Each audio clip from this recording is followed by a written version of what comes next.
In the red state of Arizona, Bernie Sanders drew his largest crowd yet in Phoenix at 11,000. That is more than at Madison, Wisconsin, where he drew a crowd of 10,000.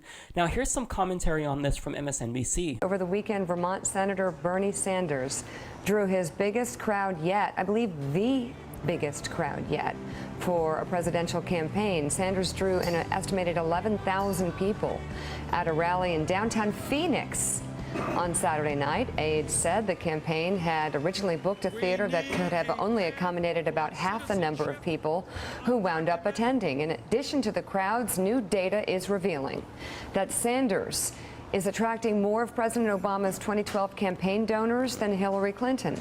According to data mining firm CrowdPack, the Vermont senator has received contributions from more than 24,000 Obama donors, while Clinton has only tapped around 9,000. We learned last week that the Sanders campaign has hauled in about $15 million in total so far. Still a far cry from Clinton's campaign haul of more than $46 million. Is it news that he's getting this money and this support, Joe, or are you surprised by this? Yeah, I'm surprised. I think there's a parallel to Trump's rise in the Republican Party. Nobody expected him to rise to the top of the polls as a great disruptor. On the Democratic side, you have a self-avowed socialist who has risen to this degree, and now he's getting even more money from Barack Obama's contributors. It's clear that Hillary Clinton is not a choice that a lot of progressive Democrats are excited about. And when you start getting crowds of over 10,000 people at campaign events in the summer before a presidential election year, that's not insignificant. That's not sort of, oh, look, Bernie, that's cute. Oh, no, this suddenly becomes a significant political story and suddenly becomes something that the Hillary Clinton camp does need to worry about. Now, as stated in the video, he's attracted more than twice the amount of Obama's donors than Hillary Clinton at 24,582. Hillary Clinton has only attracted 9,101, while Martin O'Malley has only attracted 383.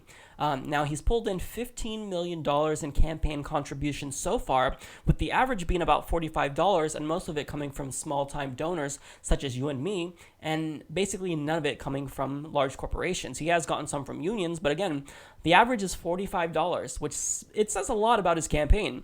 Now, Hillary has admittedly raised 3 times that, and Jeb Bush has raised 7 times that amount. But look, we shouldn't worry about that because even Bernie Sanders says we're going to be outspent.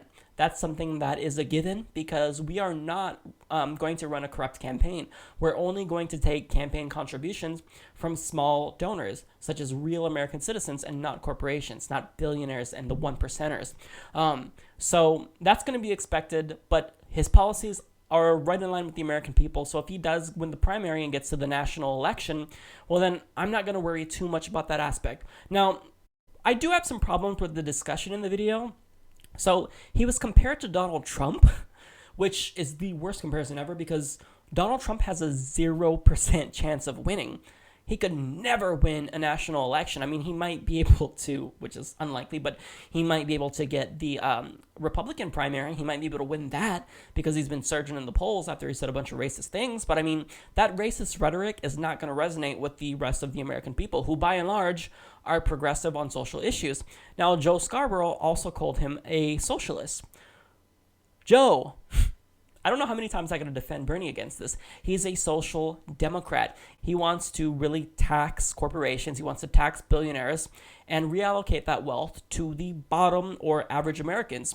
Now, look, we already have reallocation of wealth. It's just going from the bottom to the top. So that's not something that's controversial to say. I can say it, and it's not that big of a deal as the right will make it out to be. But look, overall, the bigger and bigger crowds that Bernie Sanders is gaining, the more and more clout, political clout more specifically, that he's acquiring with the media. So this is fantastic. It really appears as though the media is slowly but surely beginning to take him more seriously, and they should. Bernie Sanders is a force to be reckoned with, and with how fast he's gaining percentage points, which, by the way, he's now at 22% in the national poll. That's 7 points higher than the last poll, where he was at 15%. So look, at the rate he's going, he's going to do very, very well. And the primary isn't until February of 2016. So we've got a lot of time, and Bernie has a lot of ground to make up on Hillary Clinton. And I think that this showing in Phoenix, Arizona, by the way, again, a red state, well, guess what? It really gives us hope that he's going to do some big things in this primary. He's going to shake things up.